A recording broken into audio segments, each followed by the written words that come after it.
Assalamualaikum warahmatullahi taala wabarakatuh dan salam sejahtera kepada peserta convention pada kali ini. Terima kasih kepada bahagian matrikulasi uh, Kementerian Pendidikan Malaysia yang menjemput saya untuk sama-sama berkongsi idea dalam convention pada kali ini. Um,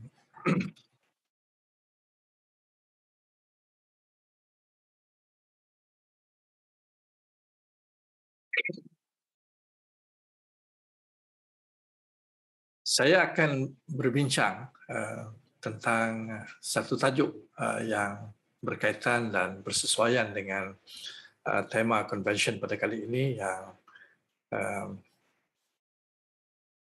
dijadikan sebagai asas kepada inovasi dan juga pembelajaran kita yang dipanggil sebagai memperkasa pembelajaran dalam dunia digital.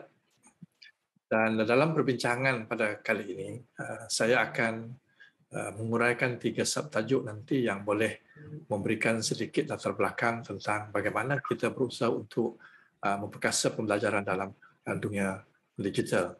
Yang pertamanya saya akan menguraikan nanti kepada kita bagaimana kita sebagai pendidik boleh memperkukuhkan diri kita sebagai professional practitioner, pengamal profesional.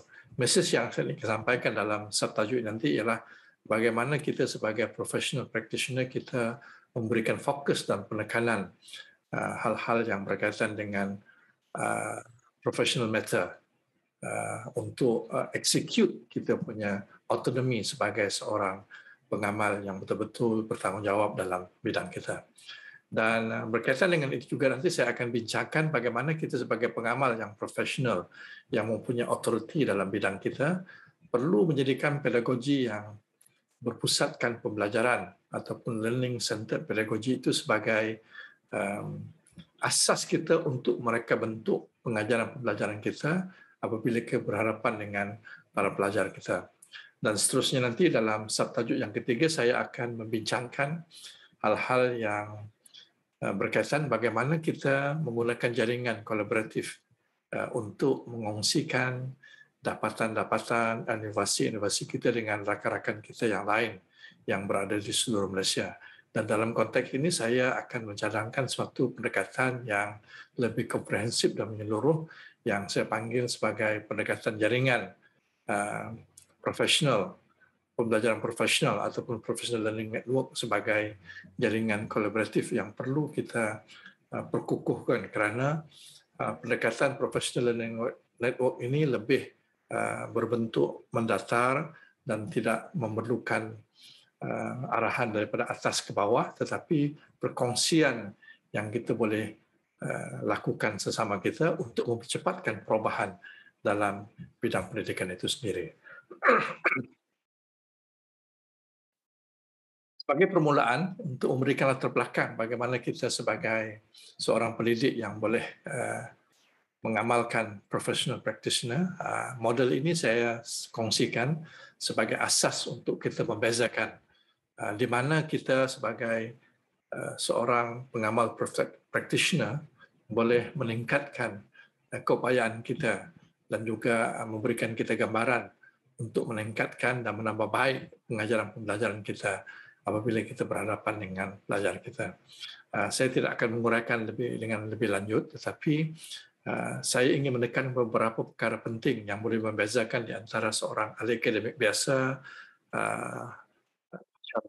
tetapi dan juga berbeza dengan pengamal biasa dalam bidangnya. Dan tetapi yang saya nak tekankan ialah bagaimana kita boleh menggabungkan dua kekuatan ini, kekuatan seorang pemikiran seorang akademik dan juga pemikiran seorang pengamal itu, dan kita boleh menekankan diri kita, meningkatkan kualiti diri kita sebagai pengamal yang profesional.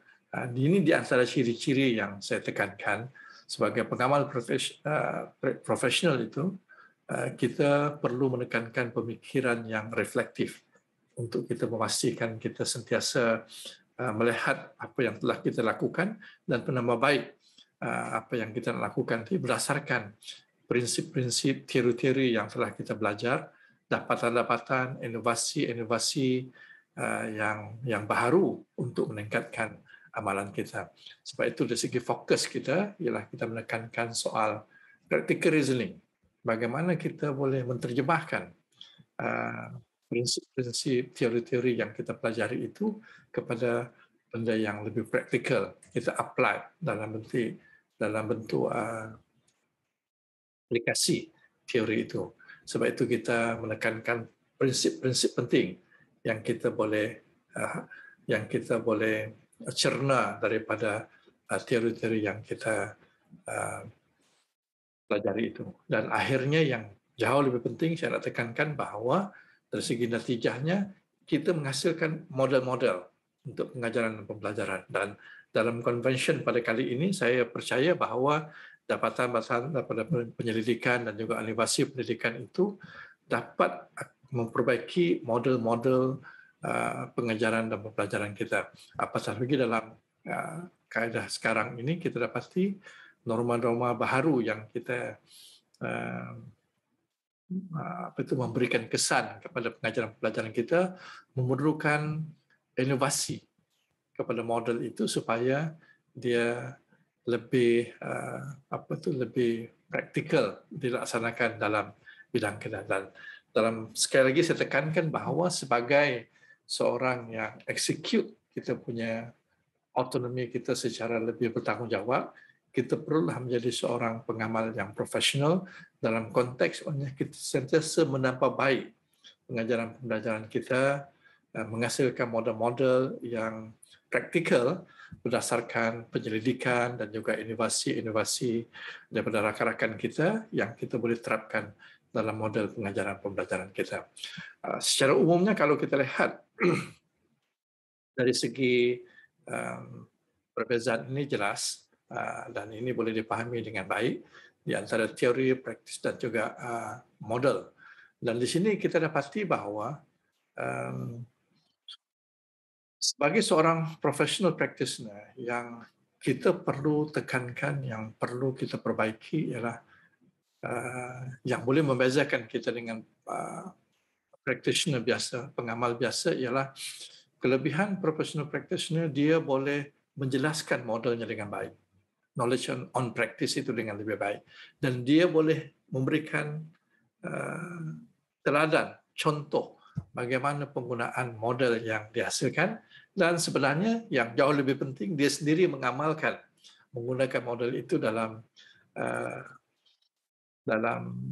amalan sehariannya sebagai seorang pendidik, iaitu dia juga seorang pendidik dan menggunakan model yang dia hasilkan dan boleh menjelaskan model itu dengan baik supaya rakan-rakan mereka boleh menggunakan model itu secara praktikal. Yang ini yang saya panggil sebagai professional practitioner yang sentiasa menambah baik model-modelnya dan juga mengongsikannya dengan rakan yang lain.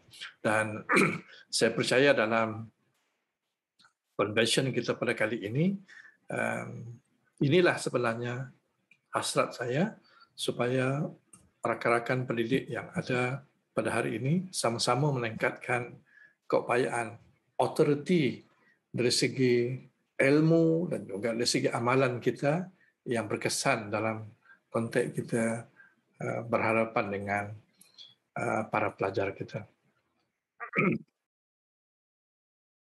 Yang keduanya, sebagai seorang pengamal yang profesional, kita juga perlu menekankan dari segi reka bentuk pengajaran dan pembelajaran yang kita kongsikan dengan anak murid kita berteraskan apa yang saya panggil sebagai pedagogi yang berpusatkan pembelajaran ataupun learning centered practices kita itu berdasarkan kepada pedagogi berpusatkan pembelajaran. Sebagai latar belakang saya untuk memberikan kefahaman apa yang saya maksudkan sebagai berpusatkan pembelajaran itu ialah saya ingin memberikan kaitan di antara struktur pengetahuan ataupun knowledge structure dan juga the learning process, di mana kaitannya dalam konteks pengajaran dan pembelajaran. Secara umumnya kalau kita boleh faham, operasi knowledge structure itu kita boleh lihat dari segi yang asasnya ialah data pergi kepada information, kepada knowledge dan insight dan juga wisdom. Yang membezakan di antara data dan information ini ialah data itu macam data komputer lah. Dia tidak diberikan konteksnya. Apabila ada konteksnya dia jadi information. Saya bagi contoh, umpamanya laporan-laporan kewangan yang berbentuk statistik dan sebagainya itu, kalau data-data biasa yang tidak dikaitkan dalam konteks tertentu, dalam bentuk laporan yang boleh difahami, maka dia tidak akan menjadi information. Maksudnya data-data yang dikaitkan dia menjadi information ataupun maklumat. Tetapi kadang-kadang maklumat ini hanya sesuai untuk orang-orang tertentu. Umpamanya kalau orang bank dia ada maklumat-maklumat tentang laporan kewangan itu, dia berguna kepada dia sebab dia telah diolah sedemikian rupa berdasarkan maklumat yang berkaitan dengan bidang masing-masing. Begitu juga dalam bidang kita, dalam pengajaran pembelajaran, maklumat yang kita ada itu mungkin berguna kepada kita tetapi tidak berguna kepada orang lain sebab dia tidak memberikan apa-apa makna kepada mereka. So jadi data-data yang diberikan konteks untuk menerangkan perkara sesuatu itu merupakan maklumat yang penting. Dan dalam konteks proses pembelajaran, kita banyak sebenarnya memberikan maklumat dan data kepada para pelajar kita. Kita ajar mereka mencari maklumat yang berkaitan dengan tajuk ataupun bidang-bidang yang tertentu. Ini peringkat awal daripada pembelajaran kita. Keupayaan kita, kemahiran mereka untuk mencari maklumat itu merupakan satu perkara yang asas mereka untuk memastikan pembelajaran itu ataupun proses pembelajaran terus. Tetapi dia tidak berakhir di situ. Sebab itu maklumat yang mereka perolehi itu perlu ditingkatkan dia punya kebergunaannya itu kepada satu perkara yang perlu berlaku dalam pembelajaran itu yang dipanggil meaning making ataupun satu usaha untuk memberi makna kepada maklumat ataupun data itu. Sebab kadang-kadang kita ada maklumat yang banyak tetapi kadang-kadang maklumat itu tidak ada makna kepada kita. Maknanya kita tidak memberikan kefahaman yang baik kepada anak murid kita. Sebab itu dalam proses pembelajaran itu memastikan anak murid kita dapat menghasilkan makna daripada maklumat itu penting. Ini yang kita panggil the meaning making. Di sinilah understanding ataupun kefahaman dari segi pengajaran pembelajaran itu boleh berlaku atau pembelajaran itu boleh berlaku di kalangan pelajar kita jika mereka boleh memberikan makna yang baik untuk memastikan kefahaman mereka boleh disimpan dalam long term memory ataupun ingatan jangka panjangnya. Sebab itu maklumat saja kalau tidak ada makna tidak memberikan mereka tingkat ilmu pengetahuan itu tidak akan sampai ke peringkat itu. Dan peringkat yang ketiga yang kita panggil dalam pembelajaran bermakna itu ialah dia mesti boleh transfer. Transfer di sini maknanya dia boleh apply makna ilmu yang diperolehi itu kepada menghasilkan sesuatu yang apa kata orang tu yang boleh menyelesaikan masalah sebagai contohnya. Sebab itu di sini juga dipanggil insights. Kalau kita tengok yang warna kuning itu dalam gambar ajaib ini maknanya pelajar itu kalau dia belajar matematik contohnya, dia boleh menyelesaikan masalah dalam bidang matematik yang tertentu, dalam problem solvingnya, dia boleh menyelesaikan. Dia ada insight berdasarkan kefahaman ilmu yang mereka perolehi itu. Tetapi ini dipanggil near transfer, maksudnya application of knowledge itu hanya setakat the near transfer saja, aplikasi untuk dia menyelesaikan masalah itu. Tetapi ada orang dia boleh sampai ke peringkat wisdom. Wisdom ini selalunya mereka mempunyai apa yang dipanggil the big picture. Dia boleh mengaitkan di antara permasalahan-permasalahan itu dan boleh menyelesaikannya. Dia boleh menggunakan pengetahuan yang betul, ilmu yang betul untuk menyelesaikan masalah itu. So dia boleh transfer pengetahuannya dalam konteks yang jauh lebih menyeluruh lagi. Dan selalunya orang yang ada wisdom, ada kebijaksanaan ini, mereka dapat transfer, the far transfer, maknanya aplikasi ilmu pengetahuan itu jauh dibandingkan dengan mereka yang hanya berbentuk pocket problem solving itu. Ini bezanya. So sebab itu yang saya ingin sampaikan dalam konteks ini ialah bila kita melakukan pengajaran pembelajaran yang berpusatkan pembelajaran itu, dia mesti memastikan pembelajaran bermakna berlaku. Keseluruhan proses ini daripada acquire, the meaning making dan juga transfer aplikasi ilmu itulah disebut sebagai pembelajaran bermakna. Dan ini merupakan asas kepada seorang professional practitioner untuk memastikan pengajaran pembelajarannya benar-benar berkesan kepada pelajar mereka. Dan sebab itu inovasi yang kita lakukan, hasil-hasil dapatan dalam penyelidikan kita untuk memperbaiki model pengajaran pembelajaran kita perlu memastikan nanti apabila kita mereka bentuk pengajaran pembelajaran kita menekankan kepada learning process berdasarkan kepada pembelajaran bermakna ini. Maknanya pembelajaran bermakna kalau dia berlaku akan memastikan murid kita belajar subjek yang kita kongsikan dengan mereka itu dengan lebih baik lagi.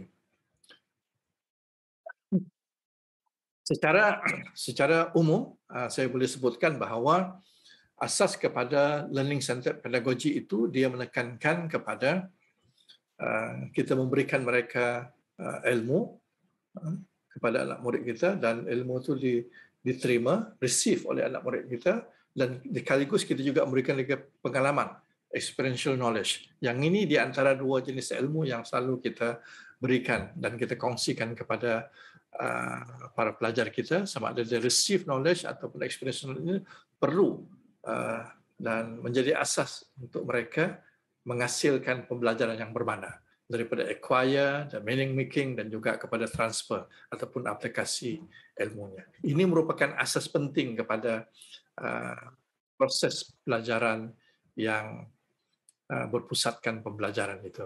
Nah, cuba kita tengok bagaimana yang berikutnya nanti jauh lebih praktikal.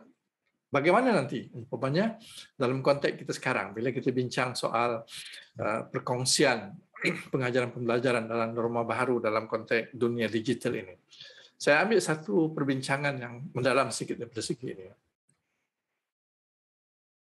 Saya ingin berkongsi dengan tuan-tuan dan puan tentang satu kerangka pembelajaran digital dalam konteks learning centered pedagogy yang saya ingin kongsikan. Kalau kita tengok gambar aja yang di bawah tu, dalam pengajaran pembelajaran biasa kita kadang-kadang terikat dengan apa yang saya panggil sebagai content centered. Ya, content centered ini selalunya bila kita mengajar itu kita bermula dengan silibus ataupun kurikulum ataupun content knowledge subjek yang kita nak ajar itu. Dan kita selalunya very structured, benda itu berdasarkan kepada silibus yang kita laksanakan. Sebab itu akhirnya kita terikat kepada konten, kehendak konten itu. Sebab itu kita kaitkan dengan apa aktiviti-aktiviti yang kita nak hasilkan untuk memastikan anak murid kita memahami ataupun memperolehi ilmu pengetahuan yang berdasarkan kepada silibus itu. Dia ada di sebelah yang satu lagi, kadang-kadang kita terlalu juga apa yang saya panggil sebagai technology centered. Saya dapati dalam konteks yang sekarang ini, sebagai contohnya, guru-guru kita bila dia berada dalam keadaan pandemik ini, PDPR yang mereka laksanakan itu saya dapati sudah mula menggunakan kaedah-kaedah yang berdasarkan teknologi digital melalui konektiviti internet Google Classroom dan sebagainya. Dan saya berhadapan berjumpa dan juga berbincang dan berhadapan dengan guru-guru. Selalunya apabila mereka mengadakan Google Classroom dan juga berinteraksi dengan muridnya itu, mereka lebih concern, prihatin dengan aplikasi-aplikasi teknologi yang mereka nak gunakan dan juga dengan tool-tool ataupun software-software yang mereka nak gunakan dengan anak mereka, anak murid mereka. Sebab digital teknologi melalui internet itu banyak menekankan soal aplikasi dan juga soal tool, alat-alat teknologi risian yang mereka boleh gunakan. So, oleh sebab tool ini terlalu banyak, kadang-kadang guru-guru itu jadi keliru tool mana. So, jadi kebanyakan masanya dua, sama ada dia menghabiskan masa untuk menguasai teknikal penggunaan tool itu dan juga menguasai tool-tool yang banyak. So, jadi cara mereka bentuk pengajaran pembelajaran PDPR itu banyak terikat dengan tool-tool ini. Kadang-kadang mereka jadi keliru, tool mana yang baik yang boleh digunakan. Pada saya ini menyebabkan dia sudah mula menggunakan apa yang saya panggil teknologi centered dalam pengajaran pembelajarannya. Padahal kalau kita ingin menghasilkan balik kalau kita ingin menghasilkan the learning centered process ataupun pembelajaran yang bermakna itu, kita kena menekankan reka bentuk pengajaran kita itu berbentuk learning centered. The learning centered ni dia mesti bermula dengan hasrat pembelajaran, learning attention ataupun dalam istilah yang lebih mudah disebut learning objective. Apa objektif pengajaran kita? Kalau objektif pengajaran kita sedemikian, jadi maknanya sama ada aktiviti yang kita nak hasilkan itu ataupun teknologi tool ataupun alat-alat yang kita gunakan mesti serve kepada learning attention ini.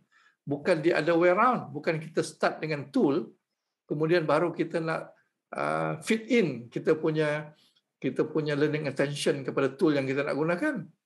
Ataupun kita start dengan activity base, kemudian kita paksa kita punya attention untuk memenuhi activity base yang kita nak hasilkan itu.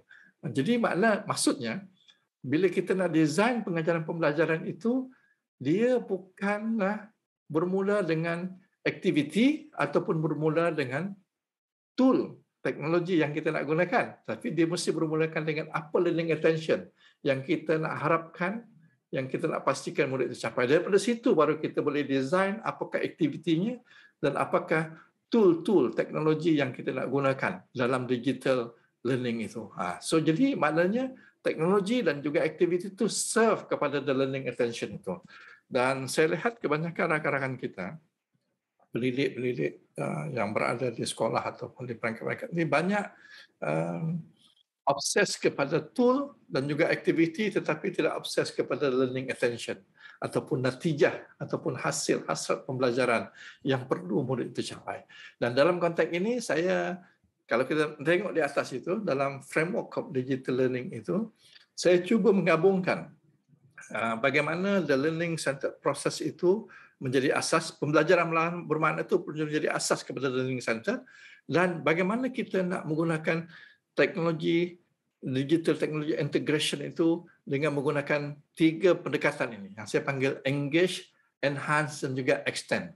Kalau kita menggunakan teknologi tools ini, kita perlu pastikan pelajar kita engage dengan teknologi itu, dan bukan setakat engage, dia boleh enhance dan juga dia boleh extend. Dan kalau kita merge kedua ini, dia akan menjadi seperti ini. Kita lihat dalam digital learning process. Kalau kita terlalu tidak semestinya pelajar itu bila dia ada telefon, ada iPad, ada komputer, maknanya pembelajaran akan automatically berlaku. Tidak semestinya. Pembelajaran tidak semestinya berlaku jika pelajar-pelajar kita ada gadget. Pembelajaran itu kadang-kadang nampak dia engage. Tetapi sebenarnya pembelajaran tidak berlaku.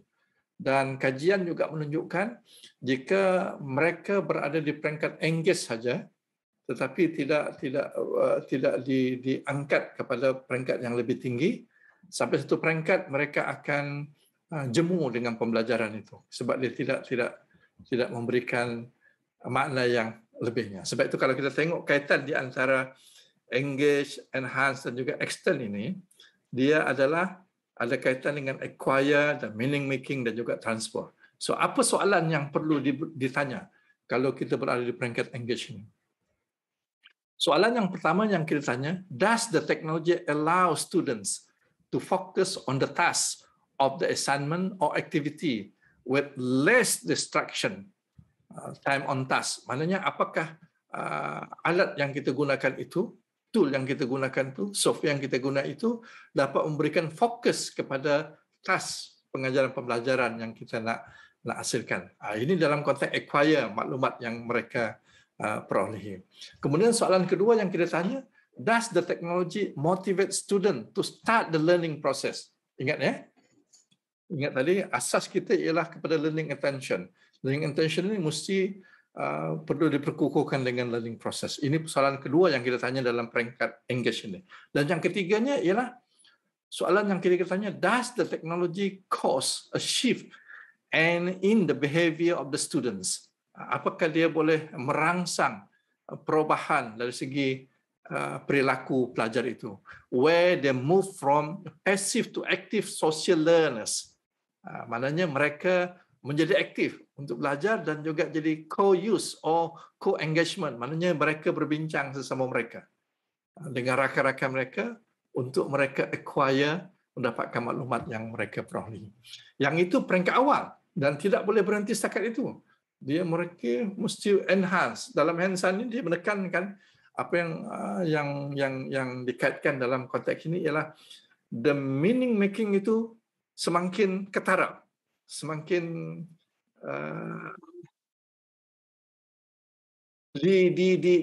diperluaskan dari segi pemikiran mereka untuk meningkatkan kefahaman mereka. Dan soalan yang kita boleh tanya dalam peringkat ini, enhance penggunaan teknologi dalam digital ini ialah, does the technology tool aid student, membantu pelajar in developing or demonstrating a more sophisticated understanding of the content? Apakah kefahaman mereka lebih canggih, lebih mendalam lagi dalam konteks ini? Apakah tool yang kita gunakan itu meningkatkan kefahaman mereka dengan lebih baik? Dan yang kedua, does the technology create scaffolding? Maknanya to make it easier to understand concept or ideas. Apakah tool yang kita guna itu membantu mereka untuk meningkatkan kefahaman mereka ataupun sekadar kefahaman biasa tapi tidak ditingkatkan? Dan yang ketiga kita boleh tanya, does the technology create paths or student to demonstrate their understanding of learning, of the learning goals in a way that they could not do with traditional tool? Maksudnya, kalau kita menggunakan tool-tool dalam digital ini, apakah dia memberikan peluang kepada anak murid kita untuk demonstrate dia punya kefahamannya itu?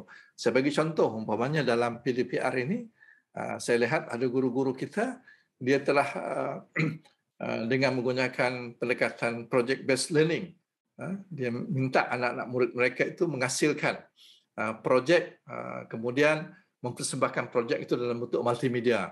Ada anak murid kita menggunakan kaedah video dan macam-macam lagi untuk menunjukkan mereka faham dan juga menghasilkan projek ini. Ini contoh yang saya nak bagi tahu bagaimana kita boleh enhance kefahaman, the meaning making mereka itu dapat ditunjukkan, didemonstrate menggunakan tool-tool yang kita gunakan. Ini yang saya masukkan sebagai enhance dalam konteks kita integrate the teknologi dalam pembelajaran kita. Dan yang jauh lebih penting lagi ialah peringkat yang ketiga, bukan setakat engage, enhance, tapi juga extend pembelajaran pelajar-pelajar kita. Dalam konteks ini, soalan yang kita boleh tanya, does the technology create opportunities for students to learn outside of their typical school days? Maknanya aplikasi pengetahuan dan juga kefahaman mereka dalam kehidupan seharian mereka yang luar daripada keadaan biasa.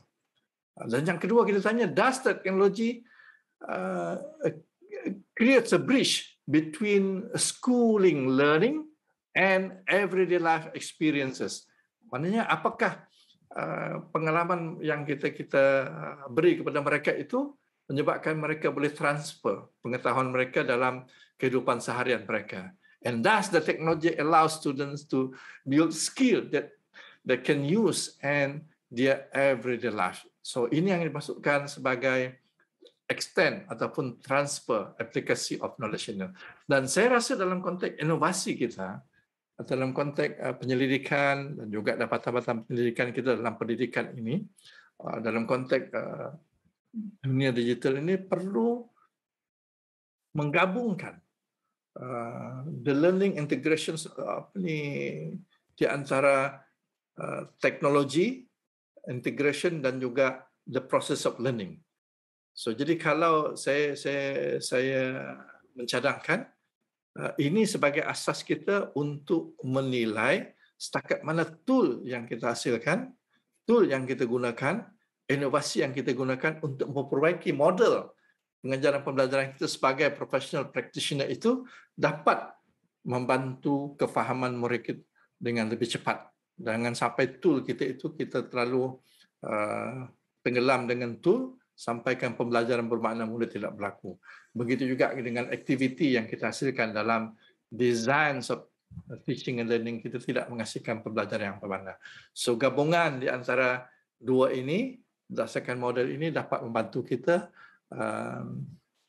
memperbaiki model-model pengajaran pembelajaran kita berdasarkan kepada inovasi dan juga berdasarkan kepada dapatan-dapatan penyelidikan yang kita gunakan. So, sekali lagi, konsep yang saya ingin tekankan sebagai professional practitioner ini, kita perlu menjadikan learning centered pedagogy itu, iaitu pembelajaran bermakna murid itu atau pelajar kita sebagai asas, dan kita integratekan teknologi kita bukan setakat dia engage, tapi juga enhance, extend supaya gabungan kedua-dua ini dapat menghasilkan digital learning process dalam pendidikan norma baru yang kita hasilkan ini. Dan seterusnya saya pergi kepada subtopik yang ketiga dalam perbincangan ini ialah berkaitan dengan professional learning network.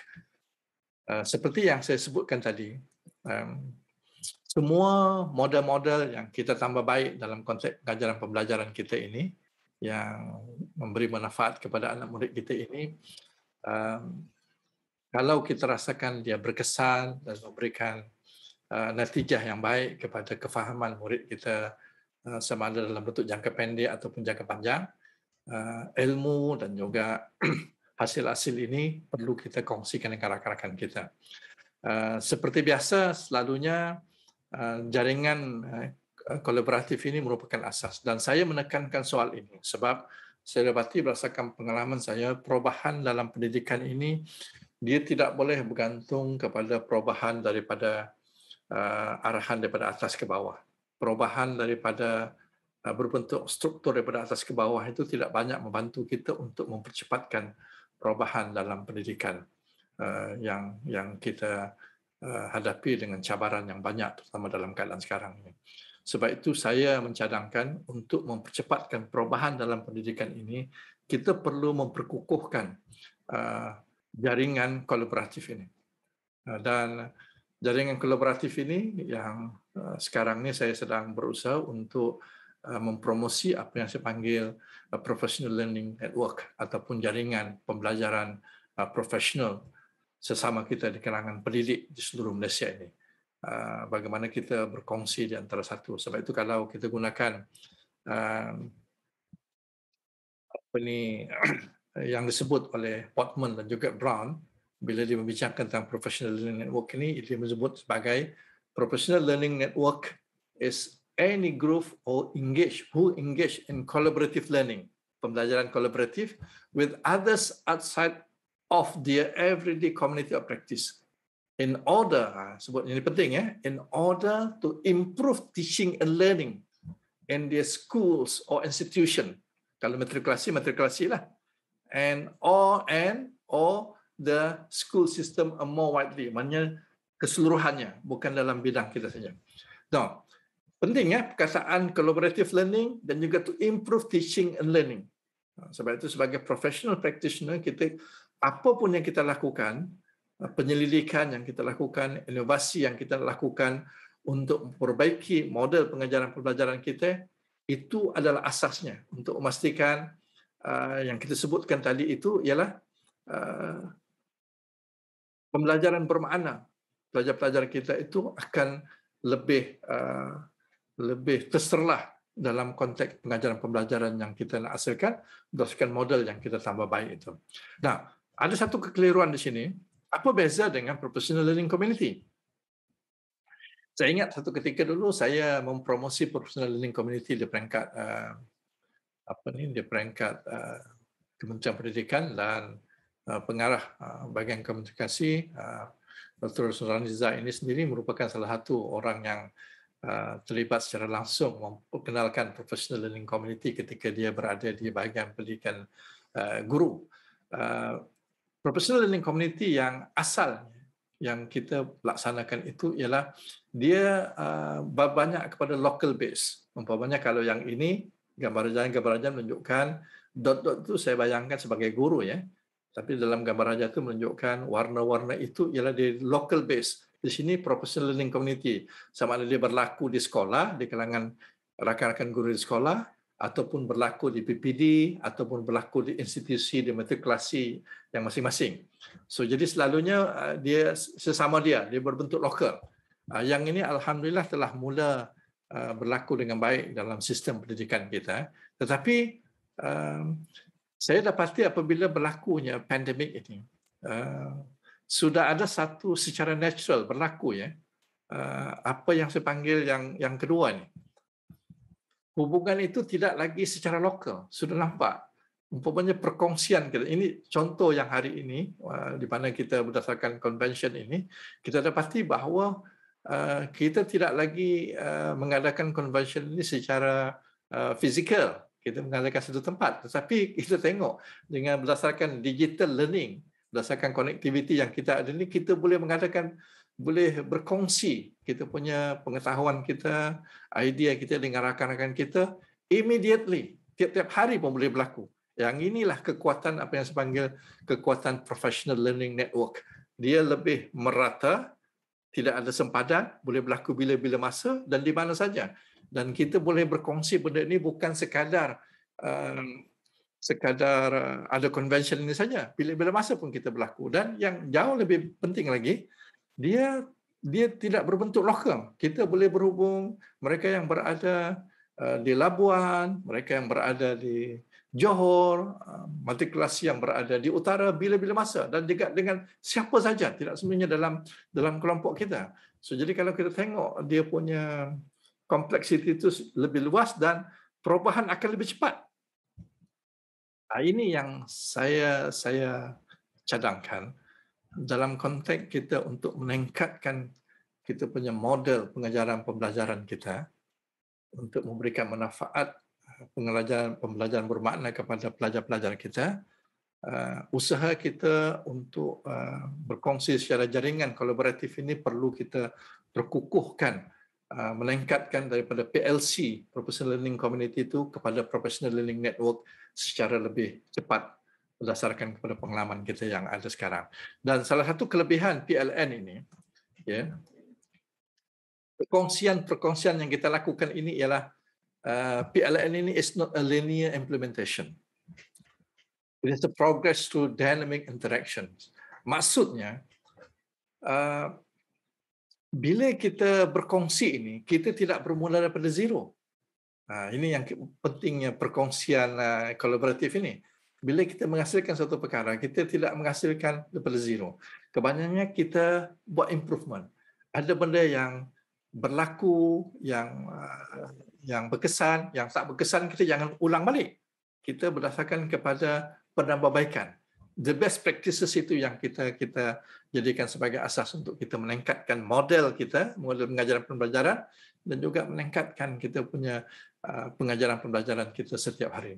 Sebab itu PLN, Professional Learning Network, is not a linear implementation, it is a progress through dynamic interaction. Pelbagai seluruh Malaysia ni banyak idea dan dapatan daripada rakan-rakan kita.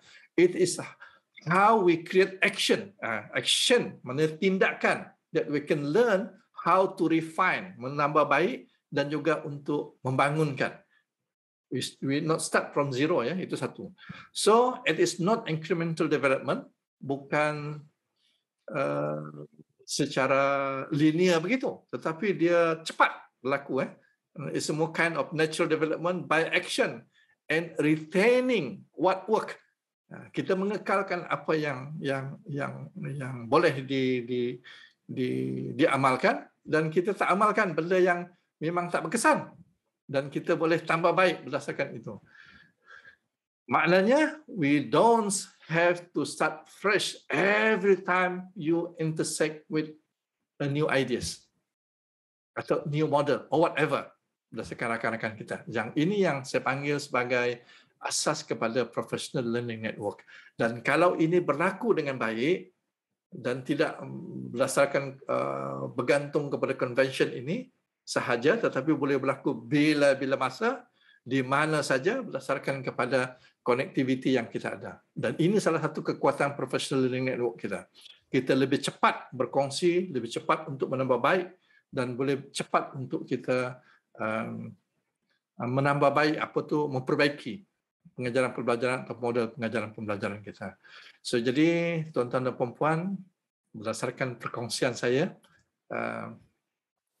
segmen 3 tadi saya telah bincangkan bagaimana kita mengamalkan autonomi profesional kita bila kita menekankan kita sebagai pendidik itu sebagai professional practitioner, sentiasa menambah baik model-model pengajaran pembelajaran kita, sentiasa reflektif dari segi cara berfikir kita, supaya kita boleh membantu rakan-rakan kita juga untuk meningkatkan autonomi mereka. Dan yang kedua yang penting dalam konteks ini sebagai professional practitioner, kita tidak terperangkap dengan teknologi tools ataupun terperangkap dengan activity based, tetapi kita menekankan kepada reka bentuk pengajaran pembelajaran yang berpusatkan the learning centered. Maknanya the learning attention kepada pelajar itu menjadi asas kita. Maknanya sama ada dia tool ataupun activity itu, dia serve kepada the learning attention untuk menghasilkan pembelajaran yang bermakna. Inilah asas kepada model ataupun pedagogi dalam konteks pengajaran pembelajaran yang kita nak hasilkan sebagai professional practitioner. Dan untuk mempercepatkan perubahan ini, kita perlu memperkukuhkan dan membudayakan professional learning network yang tidak hanya terikat kepada kelompok kita, tetapi kita percepatkan dengan rakan-rakan kita yang ada di seluruh Malaysia. Dan kita tidak bermula daripada zero, dan kita boleh melaksanakannya bila-bila masa dan di mana saja. Asalkan kita berhadapan dengan masalah, saya percaya masalah kita juga dihadapi oleh rakan-rakan kita tempat lain, dan kita boleh berhubung untuk perbaikinya model-model dan juga pengajaran pembelajaran kita. Saya akhiri perbincangan saya pada hari ini, dan saya ucapkan terima kasih atas perhatian yang diberikan. Mudah-mudahan convention yang diadakan ini akan dapat memberikan manfaat kepada kita semua, dan insya-Allah perubahan dalam pendidikan kita akan cepat berlaku dan memberikan manfaat kepada para pelajar kita. Sekian, wabillahi taufiq, wassalamualaikum warahmatullahi taala wabarakatuh.